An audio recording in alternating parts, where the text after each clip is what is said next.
Bonjour et bienvenue sur Chef. Je suis Sophie Plumer, votre hôte. Avec Chef, je dresse des portraits de femmes et d'hommes engagés dans leur entreprise, passionnés par l'intelligence collective et qui accompagnent leurs équipes de manière positive. Chef, c'est le podcast de ceux et de celles qui sont convaincus que, comme moi, bienveillance et performance sont indissociables.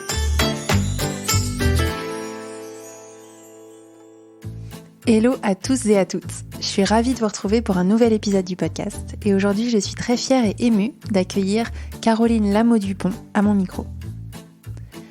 Caroline se présente très bien dans l'épisode, donc je ne vais pas vous dire qui elle est précisément, mais plutôt pourquoi je l'ai invitée et pourquoi il faut écouter l'épisode jusqu'au bout. Caroline est une entrepreneuse à succès et elle a fait le choix de ne pas être manager, c'est-à-dire de ne pas être la chef de quelqu'un. Par contre, elle est d'un naturel empathique et très à l'écoute. Donc au fil des années, elle s'est construite un rôle à part dans le management d'Anaxago. Un rôle d'oreille, de confidente, de miroir pour les managers, de prise de recul aussi. Ce thème me tient particulièrement à cœur parce que j'ai souvent pu observer et accompagner des collaborateurs qui étaient frustrés de ne pas être manager ou à l'inverse qui se sentaient bloqués dans leur rôle et n'osaient pas en sortir.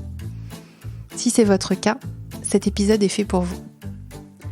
Caroline nous explique comment et pourquoi elle a fait le choix de ne pas avoir un rôle de management hiérarchique, tout en étant impliquée dans le suivi des équipes.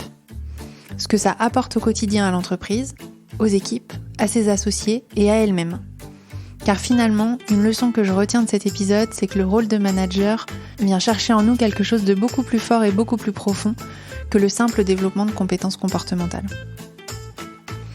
Avec Caroline, nous avons parlé de courage, d'honnêteté, de théâtre, de psychanalyse, de sport, de maternité également. J'ai vécu cet épisode comme un moment doux, tranquille, exploratoire.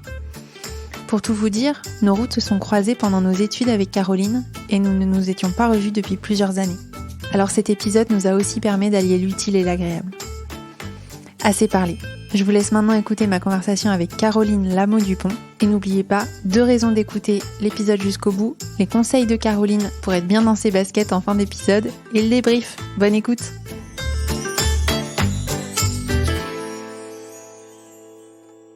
Aujourd'hui, je suis en compagnie de Caroline Lamot-Dupont. Bonjour Caroline, bienvenue sur Chef. Bonjour Sophie, merci de me recevoir. Caroline, tu es la cofondatrice et la présidente d'Anaxago. Donc Anaxago, c'est une plateforme d'investissement qui permet aux investisseurs privés de prendre part à l'économie réelle, notamment en finançant des entreprises innovantes et des projets immobiliers d'ampleur. C'est ça ? Tout à fait. On a créé la boîte en 2012 et aujourd'hui on est une vraie alternative à la banque privée notamment parce qu'on propose des opportunités d'investissement rémunératrices dans des secteurs qui sont normalement pas accessibles quand on est investisseur privé. C'est ouvert à tout le monde. On peut investir à partir de 1 000 €. On peut investir jusqu'à 1 million d'euros. On a des clients qui font les deux. Aujourd'hui, Anaxago, c'est à peu près 10 000 clients et presque 400 millions d'euros investis depuis notre lancement. Est-ce que je me trompe si je me dis que vous avez participé à la révolution un peu de la finance en France ? C'est un peu ça. C'est la fintech dont on entend beaucoup parler. On est en plein dans la semaine de la fintech en France d'ailleurs. La fintech, c'est le secteur de l'innovation qui lève le plus de fonds depuis 3 ans. C'est des montants qui sont extrêmement en croissance. C'est un secteur qui est hyper vaste parce que ça va du traitement de la paie dans une TPE, PME, en passant par la gestion des notes de frais, en passant par la néobanque comme Conto, jusqu'aux tous les services qui s'intéressent aux investisseurs privés ou aux privés tout simplement, comme Lydia, les services de paiement, ou Anaxago, les plateformes d'investissement alternatives. Donc c'est très très vaste. Et c'est pour ça que c'est aussi intéressant parce que ça fait tomber les monopoles bancaires, ça fait tomber plein de choses auxquelles on était habitués, avec un concept cœur qui est d'être simple, d'être transparent et d'être accessible à tous.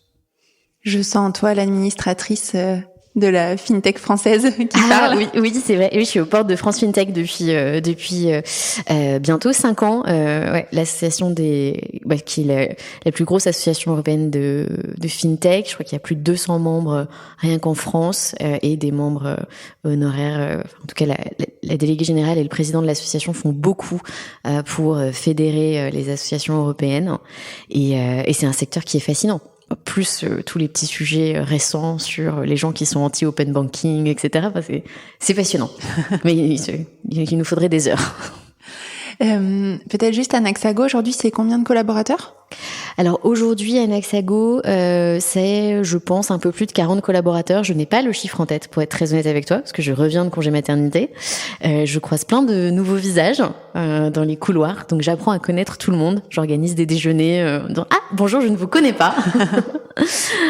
Voilà, je dirais que c'est, 45 personnes, un peu plus. Ok, une belle croissance depuis 2012. Oui, avec des paliers. Donc hyper intéressant, des paliers, aussi parfois des paliers, des moments de baisse, parce que clairement, peut-être qu'on en parlera au cours du podcast, on a fait une salve de recrutement en 2016 qui sont avérés tous mauvais. Ok. Entre 2016 et 2017, je crois qu'on a fait 11 arrivées, 11 départs dans l'équipe. Voilà, Balle on au était centre. 23. Donc, Caroline, quand je t'ai invitée sur Chef, tu m'as d'abord dit que tu étais pas la bonne personne à interviewer, parce qu'en fait, t'es pas manager. Exact, ouais. Et puis, mais je me suis dit quand même, t'es présidente, t'es cofondatrice, t'as un rôle de leader. C'est quoi ton rôle, en fait, quand même, dans Anaxago ? Puis, tu m'en as parlé. Et en fait, ça m'a vachement intéressée, presque plus intéressée que si t'avais été manager direct, au sens où t'as des équipes qui te sont raccrochées. Donc, est-ce que tu peux m'expliquer aujourd'hui quel rôle, quel leader tu es au sein d'Anaxago ? Je sais pas si je suis un leader. C'est être je pense que c'est le concept très féminin du passager clandestin encore. J'ai pas tout réglé, hein. J'ai 32 ans, mais j'y travaille. Bon, déjà, moi, au sein d'Anaxago, j'ai un métier. Je suis encore très, très opérationnelle. Je fais de la communication et du marketing. Vraiment tout ce qui est lié à la marque. Je fais pas du marketing des ventes. On a un associé qui gère ça en direct. Mais donc, c'est mon métier au quotidien. C'est un gros enjeu parce que l'acquisition client d'Anaxago, elle se fait uniquement à travers le bouche à oreille, les relations presse, etc. Un petit peu maintenant l'acquisition marketing, mais très peu. Donc vraiment le fait de faire rayonner la marque et de positionner la marque comme exactement un acteur d'investissement, de confiance. Exactement, c'est essentiel. Et c'est avec ça qu'on a fait toute notre acquisition client depuis 10 ans. Donc il y a un vrai enjeu, on le voit hein, d'ailleurs moi quand je pars en congé maternité et que je m'arrête de faire un certain nombre de choses, le trafic sur le site baisse, les autres sources de trafic augmentent parce que mes équipes font hyper bien leur taf et ils ont hyper bien bossé sur le reste et on a continué à acquérir le même nombre de clients. Mais voilà, donc j'ai un métier très opérationnel. Okay. Mais effectivement je ne suis pas manager, ce qui est un choix et je pense qu'on en parlera un peu plus tard. Mais au fur et à mesure, en fait, j'ai pris une place un peu progressive, moi, au sein d'Anaxago. En fait, je suis entrée dans la boîte au moment de sa création. Mes deux associés, Joachim et François, ont décidé de rassembler une équipe autour d'eux. Ils étaient 2. Ils ont rassemblé 4 personnes dans 4 compétences très différentes. Et on a monté la boîte à 6. Je suis la seule des 4 à être restée. Okay. Et en fait, ma montée managériale, en tout cas comme élément clé de l'équipe dirigeante, s'est fait vraiment progressivement au cours de 4 ans, je dirais. En fait, moi, je suis quelqu'un de très empathique, de plutôt bienveillant, avec un instinct maternel assez important. Et en fait, j'ai réalisé que les gens me parlaient beaucoup. Je l'avais déjà réalisé il y a longtemps, les gens me parlent en général, mais au sein de l'entreprise, j'étais en mesure de remonter des ressentis, des ambiances, dire voilà, attention, là, telle personne, on est sur un sujet, je sens qu'il y a un mal-être, ou tiens, je sens que là, c'est hyper positif, ça va très bien, peut-être rajouter un petit truc, dire un petit mot. Et j'ai échangé là-dessus avec mon associé Joachim, qui, full disclosure, est aussi mon mari. Forcément, on se parle beaucoup. Qui lui est le top manager en fait d'Anaxago et gère toutes les équipes. Il adore ça. Quelqu'un qui est vraiment dans l'humain, en plus qui est passionné de psychanalyse, de psychologie, qui lit plein de choses et qui se passionne pour les relations humaines. Et en fait, ces petits insights lui permettaient à lui aussi donc d'aiguiller son management, d'être prêt parfois quand il y avait un one-to-one avec la personne dont tu avais pu parler. Et donc au fur et à mesure, ce rôle s'est vraiment installé comme étant souvent... Alors, je te l'ai dit pendant qu'on se parlait, c'est Joachim qui dit ça, mais si vous regardez la série Billions, dans la série, il y a une psychologue ou une psychanalyste qui s'appelle Wendy Rhodes et qui est la coach performance du fonds d'investissement que le héros a créé. Alors je suis pas certaine d'être une coach performance parce que je suis pas dans le allez vas-y ça va bien se passer, mais je pense que je suis à l'écoute et donc je suis un peu la Wendy d'Anaxago. Ok. C'est quoi? C'est un rôle de facilitatrice, d'écoute, d'oreille, de maman un peu? Je dirais pas ça. C'est pour être devenue maman depuis. Je sais que c'est autre chose et qu'il faut pas confondre les deux, parce qu'après on a tendance à prendre les choses trop à cœur et parfois on est plus déçu des gens que des actions des gens. Et en fait dans le professionnel c'est pas sain. Tu mets trop d'émotions. Voilà. Tu mets trop d'émotions au mauvais endroit. Non, c'est vraiment cette écoute, en fait. C'est vraiment être une oreille à l'écoute, qui a en plus un pouvoir de décision qui, par conséquent, permet de se dire, si j'en parle, je vais être entendue et il y aura peut-être quelque chose de fait. Et puis vraiment, c'est une capacité à écouter, à entendre, à poser les bonnes questions, à dire, attends, toi, je sens que parce que je te vois passer le matin et il y a des ressentis, quoi. Peut-être les gens ont plus de facilité à te parler justement parce que t'as pas ce rôle hiérarchique. Même si t'es au bord de Danaxago, même si t'es la femme de Joachim, j'imagine tout le monde le sait aussi. Mais le fait que tu sois pas leur chef direct, ça crée aussi les conditions qui permettent peut-être plus facilement de se livrer. Il y a moins d'enjeux. Je pense, tout à fait. Je pense qu'il y a ce côté, je suis plus abordable. Et effectivement, le sujet c'est marrant parce que le sujet d'être la femme de mon associé, en fait, maintenant c'est évident et on le dit. Mais en fait, pendant des années, on l'a pas dit. Et il y a des gens qui découvraient ça 3-4 mois après leur arrivée chez Anaxago, en disant mais en fait, j'avais pas du tout compris. J'ai fait des gaffes. Et je pense que c'est plus parce que c'est marrant parce que les gens ont l'impression souvent qu'ils peuvent plus me parler à moi qu'à Joachim. Et alors moi, je connais Joachim et je sais que c'est quelqu'un à qui on peut beaucoup beaucoup parler. Et donc je réalise jamais en fait que les gens peuvent avoir une autre image que j'ai de lui. Donc je suis toujours hyper surprise quand on vient me parler et je dis mais t'en as parlé à Joachim? non, c'est un peu plus compliqué. Bon, d'accord. Donc oui, certainement, il y a moins d'enjeux. On peut dire j'échange et puis ça va pas jouer sur mon management direct. Alors justement, tu disais que ce rôle-là est finalement est issu de tes, je sais pas si c'est des compétences, tes soft skills. Tes soft skills, voilà. Ta personnalité aussi assez naturelle. Pourquoi ne pas avoir choisi d'avoir d'équipe directe et d'avoir un lien hiérarchique avec les collaborateurs d'Anaxago, comme Joachim ou comme d'autres personnes, j'imagine, dans l'entreprise? Par confort. C'est vraiment un choix de confort. Je fais un métier qui suppose que je produise beaucoup. 50% de mon temps, c'est de l'écriture. Et les 50 autres %, c'est de la représentation. Donc, c'est des rendez-vous, c'est des déjeuners, c'est des conférences, c'est des événements. Donc, j'ai très peu de temps à consacrer au management. Et je suis pas quelqu'un de très rigoureux, en fait. Je suis très rigoureuse pour plein de choses dans ma vie, mais pour les relations humaines, j'ai beaucoup de mal à dire, on va faire un point hebdomadaire, on va se voir à tel endroit, on va faire... Et en fait, cette structure... je pense dont les équipes ont besoin pour se développer. Moi, je crois beaucoup à la relation managériale qu'on a chez Anaxago, qui est quand même très cadrée, parce qu'on est des entreprises où il y a peu de process, il y a peu de cadres. Donc, c'est ultra nécessaire. Et moi, je me sentais pas capable de faire ça. Quand tu dis que vous êtes une entreprise très cadrée, avec des process très cadrés, ça veut dire quoi? Alors, on n'est pas une entreprise très cadrée. Ouais. En revanche, la relation managériale est très cadrée. Ça veut dire quoi?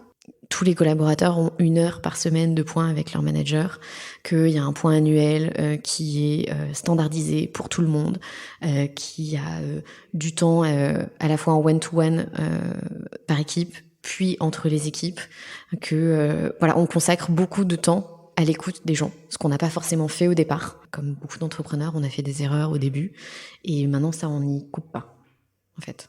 Ok, vous avez... oui, c'est ça, vous avez... cadrer la relation pour être sûr d'avoir d'avoir le bon niveau d'échange avec vos collaborateurs. Et pas se rater, pas se louper sur certains sujets. Assurer qu'il y a un échange permanent. Ça veut dire que les managers d'Anaxago, donc par exemple Joachim dont on parlait, lui il a ses points toutes les semaines, très régulièrement avec ses équipes, et il n'y coupe pas et ça fait partie de son job. Et toi finalement tu dis que t'avais pas le temps et pas la charge mentale, peut-être, pour inclure ça en plus dans ton agenda. C'est un peu ça. C'est un luxe que je m'offre. C'est un vrai luxe parce que aujourd'hui, que ce soit Joachim, Thibaut qui pilote l'équipe technique, Pierre qui pilote le pôle investissement immobilier, Alexandre qui gère le venture capital, Michael qui gère les relations investisseurs. En fait, tous ces gens-là, ils passent un temps de dingue avec leurs équipes. Et ça se voit, on a que des gens ultra efficaces, bien dans leur job, bien dans leur basket, quoi. Ouais, c'est sûr, être manager, c'est ce que j'essaye de dire souvent sur Chef, et c'est ce que disent aussi beaucoup de mes invités, c'est être manager, c'est un vrai métier, en fait. C'est exactement ça. Une vraie occupation. Et c'est pas la cerise sur le gâteau ou le glaçage que tu fais quand t'as le temps, quoi. Ouais. Ok. Je trouve que c'est courageux et assez honnête d'avoir décidé de ne pas avoir d'équipe, au sens où dans beaucoup d'entreprises, en fait, pour progresser, t'es obligé, et pour avoir un rôle important dans une structure, t'es bien souvent obligé d'être manager, d'avoir une équipe. D'ailleurs, parfois, quand tu l'es pas, tu peux être un peu mis de côté ou moins considéré, etc. Donc, je trouve que, en tout cas, ton choix à être lucide et courageux, comment il est vécu en interne? Donc, tu nous as expliqué que c'était une écoute pour les collaborateurs et puis aussi pour les managers, j'imagine, et puis un miroir de réflexion pour les managers. Est-ce que c'est un rôle qui est officiel, officieux? Comment il s'est construit? Comment il est vécu? Est-ce que tu peux nous éclairer un peu là-dessus ou... Je pourrais pas te dire, il faudrait qu'on demande aux équipes. C'est un rôle qui est complètement officieux, mais qui est connu de tous. Ça va de mes associés aux administrateurs à toutes les équipes. Voilà, on sait que je suis à l'écoute, que je suis une oreille, que s'il y a un souci, on peut venir me parler, que si ça va bien, on peut aussi venir me parler. J'espère que ça va rester avec une équipe qui grandit et que j'ai pas trop eu le temps de voir grandir ces 6 derniers mois.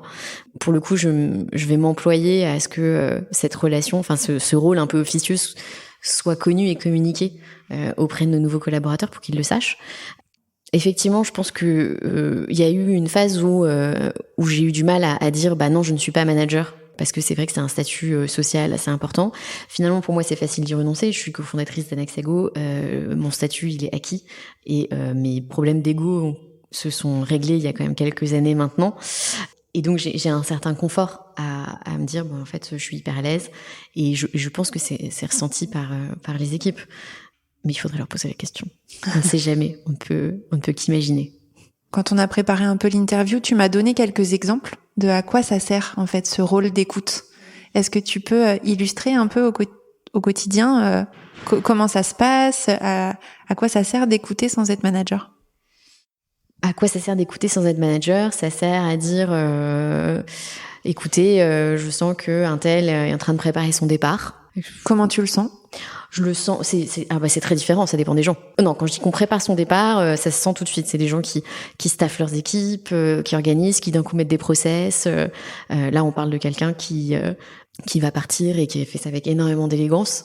Et en fait, moi, ça fait 3 mois que je dis, je pense que voilà, il y a des préparatifs de ce côté-là. Et puis mes associés me disent, mais non, mais pas du tout. Bon, bref, le jour même, on avait la confirmation. Ça peut être d'un coup plus du tout d'échange, plus de contact visuel dans les échanges. C'est des petits signaux en fait, et c'est des signaux pour dire tiens, bah j'ai entendu que, ou j'ai l'impression que un tel va pas bien.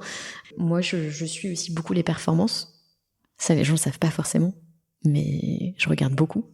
Et quand je vois des baisses de perf chez certains collaborateurs, bah pareil. Ça, c'est ce que tous les managers vont suivre, mais moi, je le suis sur des périodes un peu longues et je dis attends, là, il y a un sujet. Et donc c'est plutôt ça, c'est un rôle d'alerte, dire je sens qu'il y a quelque chose. Et donc soit je préviens le manager, je dis bon, je pense qu'il faut en parler. C'est pas forcément sur des départs ou d'ailleurs ça peut être juste personnellement, il y a un truc qui se passe pas très bien. Il va falloir être présent maintenant. Il va falloir être présent pour les 6 prochains mois. Voilà, nous on a eu le cas de gens qui divorçaient. On l'acte et tout le monde est au courant pour dire voilà, il va falloir être présent pour les 6 prochains mois et aider. Soit c'est moi, je ressens ces petits signaux-là et puis je prends le temps. Je vais discuter, je pose la question, je veux savoir. Je suis pas là pour forcer les gens à parler. S'ils ont envie de parler, ils parlent. Mais c'est rare que les gens aient pas envie de te parler. Finalement, le temps que tu n'as pas dans les points hebdo, mensuels, annuels, etc., finalement, te donne du recul aussi, j'imagine, sur les équipes et te permet d'avoir, avec moins de stress et moins d'obligations, mais du coup plus de détente et peut-être de finesse aussi dans l'analyse, un peu comme un rôle de, pas de tour de contrôle, tu vois, mais voilà, vraiment de prise de recul qui te permet justement de voir peut-être plus facilement quand il y a des choses qui vont moins bien ou qui dérapent ou je sais pas, des personnes qui vont moins bien. Alors que parfois quand t'es manager opérationnel, t'as un peu la tête dans le guidon et tu parles à la fois de ton bien-être, à la fois de ta carrière, à la fois des opérations, etc. Donc ça fait beaucoup de sujets alors que toi t'es finalement beaucoup sur le bien-être, de ce que je comprends. Je suis beaucoup sur sur le bien-être et sur voilà, l'état d'esprit. C'est vrai ce que tu dis sur le fait que les managers ont la tête dans le guidon. Moi, nombre de managers qui te disent le jour où leur N-1 annonce son départ ou sa volonté d'arrêter, ils disent mais attends, je comprends pas, on se parle toutes les semaines, 1 heure par semaine. Et en fait, c'est vrai que ce point hebdomadaire, c'est pas le point où tu dis à ton manager que tu as envie de partir. C'est pas le point où tu dis que ça va pas dans ta vie. C'est pas le point où tu dis que t'es au bout du bout, t'as raté tel dossier, que t'en peux plus, tu sais plus quoi faire. Tu vas gérer le quotidien, tu vas gérer le day-to-day, effectivement, dire ouais, tel truc, je vais le signer, ça va pas, ça il faut qu'on fasse comme ça. Mais l'éventuel mal-être, l'éventuel besoin de changement, tu le communiques pas à ce moment-là, je pense. Tu le communiques quand ? Quand tu baisses ta garde, quand t'en peux plus, quand t'es à la machine à café, quand t'es tout seul devant ton ordi, quand t'arrives le matin et que t'as pas encore eu le temps de mettre ton good face on, quand tu viens à une soirée d'entreprise. On n'en fait pas énormément des soirées d'entreprise. Si mes équipes écoutent ça, ils vont me dire mais tu plaisantes, on fait des apéros tous les vendredis. C'est vrai que eux font beaucoup de trucs entre eux, se voient beaucoup en dehors, mais on n'a pas les apéros start-up qui sont mandatory pour tout le monde. Donc c'est ça, moi effectivement c'est plus dans le soft skills en fait, le ressenti. Très féminin tout ça. Comment c'est vécu par tes associés ou les managers ce rôle-là? Par mes associés, c'est très variable. Il y a le côté, parfois quand je leur remonte des sujets, ils me disent non, mais on peut jamais savoir, tu sais. Donc voilà. Et puis il y a des moments où non, c'est un peu utilisé comme une force. Dire est-ce que tu as entendu un truc, est-ce que tu sais quelque chose, je vais avoir un point avec une telle, est-ce que tu sais de quoi est-ce qu'il faut qu'on parle, quelles sont les attentes, etc. Un peu un rôle de RH en fait. Mais tout à fait. Mais jamais je ne serai RH, Sophie. C'est pas possible. Viens. Je pourrais pas. Je suis pas du tout assez rigoureuse. Quand je te disais que c'était aussi courageux d'avoir endossé ce rôle d'écoute sans être un rôle de manager officiel, tu me disais oui, mais d'un côté c'était plus facile pour moi parce que j'ai la casquette cofondatrice où t'es au bord d'Anaxago. Justement, je trouve que dans un sens à la fois c'est chouette de t'exprimer sur ce sujet parce que ça peut montrer la voie et inspirer d'autres personnes, et à la fois quand t'as justement cette pression peut-être aussi de statut de cofondateur, le fait de dire bah non, moi j'ai décidé de faire différemment à ma sauce en fonction du temps que j'ai, de mes priorités, c'est encore peut-être plus courageux. En tout cas, je trouve que tout est positif. Les auditeurs et les auditrices de Chef sont pour la majorité des managers qui n'ont parfois pas cette casquette de cofondateur et de leader d'entreprise, mais parfois, pour beaucoup, auraient envie de quitter ce rôle de manager au moins pour un temps, histoire de peut-être de s'investir dans d'autres projets, de prendre plus de temps pour leur vrai métier, ou leur autre métier, comme tu dis. Est-ce que tu aurais des conseils, des bonnes pratiques ou peut-être des phrases d'encouragement à leur donner pour ceux et celles qui aimeraient adopter un peu plus la posture que tu as aujourd'hui chez Anaxago, c'est-à-dire quand même un rôle de proximité, mais sans être un rôle de manager hiérarchique? Vaste question, hein. Encore une fois, c'est un grand luxe, moi, que j'ai de faire ce choix-là, parce que la réalité, c'est qu'il y a une équipe marketing et communication, mais qui est pilotée par d'autres. Je continue à avoir des droits de regard sur la plupart des sujets, des rôles de formation, et je reste le référent pour la plupart des sujets. Je pense que pour les managers qui ont envie de prendre du recul, le gros enjeu, en fait, c'est de former une partie de leurs équipes à avoir, en fait, créé un management intermédiaire. Et ça demande Ça demande beaucoup de rigueur, c'est la mise en place de process. C'est aussi nous, en tant que manager, réussir à mettre un peu l'ego de côté. Alors moi, pour ça, je trouve qu'il n'y a rien de mieux que la psychanalyse. Hein. C'est un peu lourd, on en parle rarement ouvertement. Hein. Moi, j'ai grandi dans une famille où quand tu fais une psychanalyse, t'es un peu un faible, alors qu'en fait pas du tout. Moi, je trouve que ça t'aide à grandir, surtout quand t'es dans des jobs comme les nôtres, où en fait t'as pas de mentor. La réalité, c'est que moi, j'ai créé Anaxago, j'avais 22 ans, j'ai jamais eu de CDI. Voilà, j'ai été en apprentissage pendant 1 an et demi, un peu moins. Et la réalité, c'est ça, c'est que j'ai pas de boss. J'ai des associés qui m'aident à grandir et à évoluer, mais me remettre en question, apprendre sur moi, prendre sur moi, me libérer de tout ce qui peut faire mes complexes de jeune femme qui démarre dans la vie professionnelle. En fait, j'y serais jamais arrivée toute seule. Et ça, en tant que manager, je pense que c'est vraiment un sujet d'ego, effectivement. C'est renoncer à ce statut social, dire je me concentre sur mon travail. Et en fait, j'ai structuré mon équipe de telle manière que je peux le faire, quoi. Donc ouais, je pense que je dirais que pour être bien dans ses baskets et se développer, il y a vraiment ce sujet-là. De se connaître, de s'affirmer, de s'assumer. C'est ça. D'assumer ses choix, même si c'est pas des choix reconnus socialement ou autre. C'est savoir ce qui est bon pour soi. Ouais. Et étonnamment, ils disent ça dans les self-help books, mais une fois que t'es bien au bon endroit, plus de problème, quoi. Ouais, c'est vrai. C'est impressionnant. Tu parles de psychanalyse, t'as suivi toi une psychanalyse ? Ouais. Tu peux nous en dire quelques mots sur ce que c'est, peut-être ou... Une psychanalyse, c'est une thérapie. On voit un psy 1 fois par semaine. Moi, j'ai eu beaucoup de chance. Je suis tombée sur un thérapeute qui parlait beaucoup, donc il y avait de l'échange. Et on y va pour... les gens pensent qu'on y va pour parler de ses parents. Moi, je parle déjà beaucoup de mes parents. Les pauvres, s'ils m'entendent. Moi, j'y allais plutôt pour m'épanouir professionnellement, parce que j'avais atteint un espèce de plafond où je m'entendais plus avec l'associé qui est aujourd'hui mon mari dans le boulot. C'était devenu un peu dur. J'arrivais pas à trouver ma place. J'étais un peu comme ça, tu sais, je voulais être manager mais sans être manager, je voulais être mise en avant mais sans être mise en avant, je voulais être reconnue mais sans être reconnue. Enfin bref, un enfer. Et puis je m'épanouissais pas dans mon travail et je me suis dit si je veux grandir, si je veux que ça se passe bien, il faut que j'aille voir quelqu'un. Et en fait, j'ai commencé une psychanalyse et ça m'a fait un bien fou. Pourquoi avoir choisi un psychanalyste et pas un coach, je sais pas, d'autres professions J'y crois pas du tout, moi, au truc des coachs. Ok. Je trouve que c'est trop court. Je trouve que souvent, tu vois, moi, mes copines, mes copains font vachement des bilans de compétences, des trucs de coaching, etc.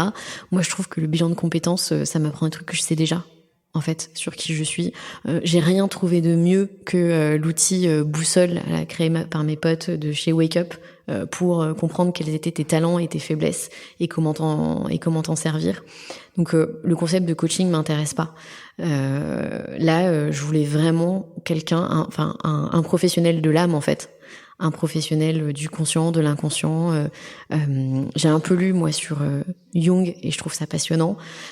Et je voulais quelqu'un qui ait cette approche vraiment thérapeutique, en fait. Ok. Merci.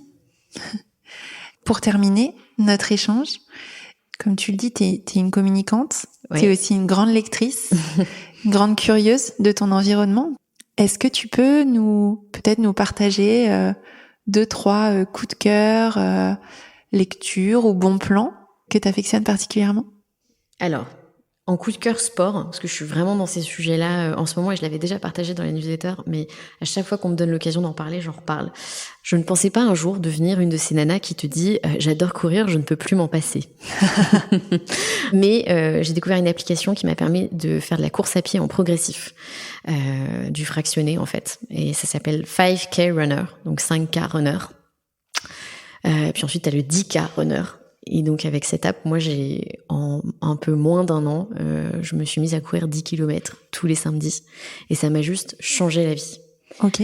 C'est 1 heure et demie de course à pied pour s'aérer l'esprit le samedi matin. C'est devenu un truc à la fois addictif et salvateur pour ma semaine. Que j'ai vraiment hâte de m'y remettre. Là, je viens d'avoir le feu vert. C'est parti, samedi, je m'y remets. Donc, il y a ça, franchement, cette app à télécharger pour tous ceux qui veulent se mettre au sport mais qui n'y arrivent pas. C'est pas compliqué. Courir, c'est le sport le plus facile qui soit. Il faut des baskets et un extérieur et ça devrait passer. Ça coûte pas cher en plus. Voilà.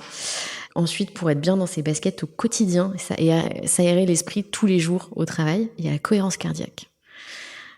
Je vais devenir un vrai gourou du bien-être. Ouais, j'allais dire extraordinaire. Influenceuse. La cohérence cardiaque, c'est un petit exercice de respiration. En fait, moi, qu'on m'a donné quand j'étais enceinte, en me disant faites ça 3 fois par jour. C'est comme ça, le jour où vous allez avoir des contractions, ça va vous aider. Alors déjà, 1, ça aide pour les contractions, c'est vrai. Et 2, en fait, ça a des bienfaits absolument extraordinaires. Vous avez plein d'applications pour faire de la cohérence cardiaque. Ça se fait 2 à 3 fois par jour. Vous pouvez le faire assis à votre bureau. Et juste, ça change la vie. Ça change la vie, on n'a plus du tout le même rapport aux gens, le même rapport au stress. Moi, je sais même pas comment je fais pour gérer mes journées aujourd'hui, mais avec ce truc-là, je prends toujours mes 3 minutes pour faire ma respiration et ça fait un bien de dingue. Ensuite, vraiment pour faire des trucs sympas, pareil, j'en ai parlé dans la newsletter, mais il y a la dernière saison de Sex Education qui est sortie sur Netflix. Ok. Et ça, je sais pas si tu regardes, mais c'est drôle. Ils ont un accent british délicieux et en même temps ils sont trash comme seuls les British savent l'être. J'adore. Et samedi, j'ai vu une super pièce de théâtre. Je t'ai pas allée au théâtre depuis mars 2020, je pense, même avant. J'ai vu toute l'histoire de la peinture en moins de 2 heures. Ah, j'ai adoré. Génial, hein? Trop bien, vraiment. Et il faudrait que j'y retourne parce qu'en fait, c'est un vrai cours d'histoire de l'art. Ah, c'est exceptionnel. Alors, il y avait des spécialistes derrière moi.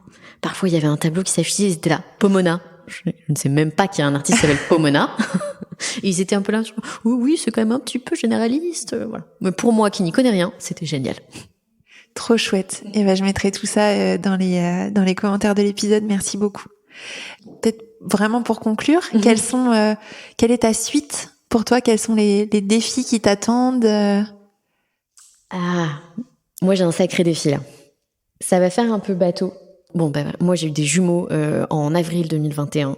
Ouais. On est donc en octobre. Ils ont eu 6 mois samedi. Et donc il va falloir apprendre à concilier vie pro et vie perso. Moi, toute ma vie, j'ai été persuadée que je serais une businesswoman, que mes enfants seraient gardés jusqu'à leurs 18 ans par des nannies et que je les verrais éventuellement le samedi après-midi si j'avais envie. Voilà. Maintenant, il s'avère qu'à 17h30, je regarde ma montre parce qu'à 18h, c'est l'heure du bain et que j'ai vraiment envie d'être chez moi pour leur donner leur bain parce qu'ils sont quand même beaucoup trop choux, même s'ils me crient dans les oreilles. Et en fait, là, que ce soit moi, mon mari, en fait, nous, en tant que couple, on est face à un énorme défi, c'est qu'on travaille beaucoup. Qu'on a 2 enfants. Je pense que la question se serait moins posée si on en avait eu un seul, parce que à 1, t'arrives un peu à gérer, à 2, il faut que tu sois là tous les 2. Et en fait, la variable d'ajustement, soit c'est ton travail, soit c'est ta famille. Moi, je sais que ça va être mon travail. Donc il va falloir que je m'organise pour continuer à autant m'épanouir dans mon job, parce que j'adore mon job, à continuer à le faire bien, tout en m'occupant de mes enfants et en m'en occupant bien. Je m'ai encore craqué le truc. Ça va un peu mieux depuis quelques semaines, mais c'est mon gros défi. On te souhaite déjà beaucoup d'épanouissement et puis voilà, plein de bonnes choses et plein de réussites dans ce défi que je sais pas si c'est réconfortant, mais que tu n'es pas la seule à mener. Ah oui, mais tu sais que c'est ça qui me rassure. Et j'ai réalisé un truc incroyable, c'est que moi je pensais que je comprenais ce que c'était d'être maman. Parce que voilà, la moyenne d'âge au bureau c'est 30 ans, il y a plein de nanas qui ont eu des enfants, des filles, des femmes dont je suis proche, et j'étais persuadée que je comprenais ce qu'elles vivaient.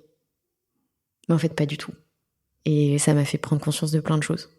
Donc ça va être de nouveaux défis aussi pour Anaxago, de mieux accompagner la parentalité. Clairement, il y a un gros enjeu de ce côté-là.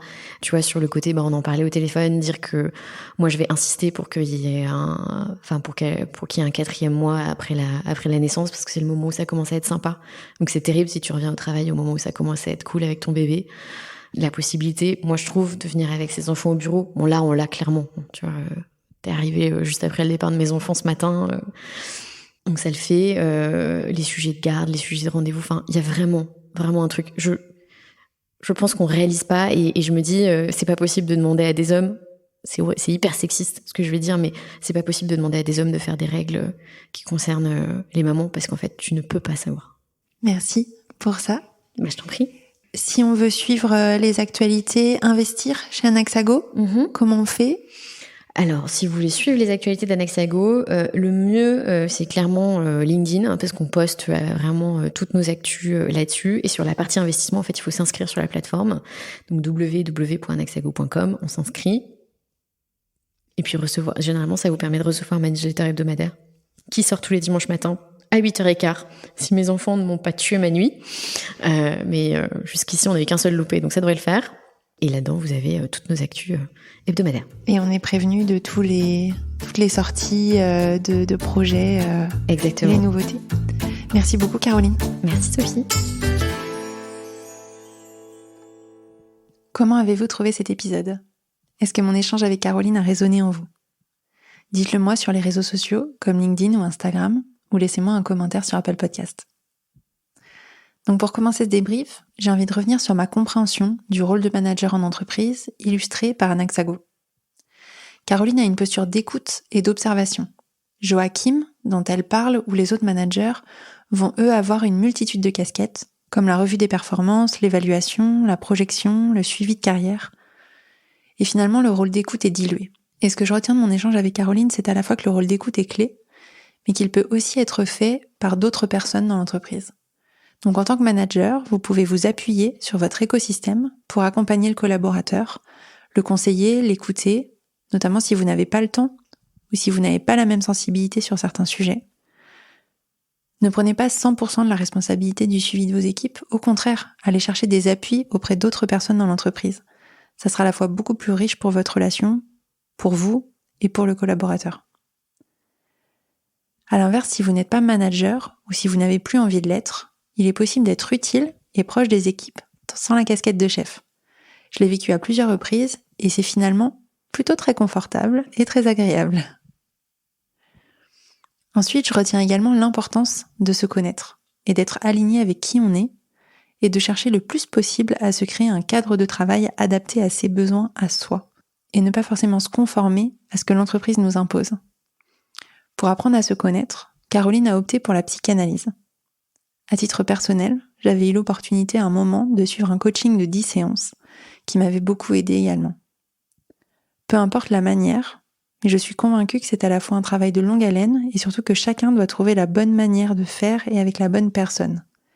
Donc aucune recette miracle, mais pour commencer à vous connaître vous-même, commencez par trouver la recette qui vous convient le mieux. C'est le début du travail. J'ai l'habitude de faire des débriefs en 3 points, et une fois n'est pas coutume, je vais m'arrêter à ces 2 points, car je trouve que ce sont 2 éléments déjà bien denses et importants. Si l'épisode vous a plu, n'oubliez pas de le diffuser autour de vous et de le noter sur Apple Podcast. Je vous donne rendez-vous jeudi prochain pour un nouvel épisode. D'ici là, portez-vous bien. Salut!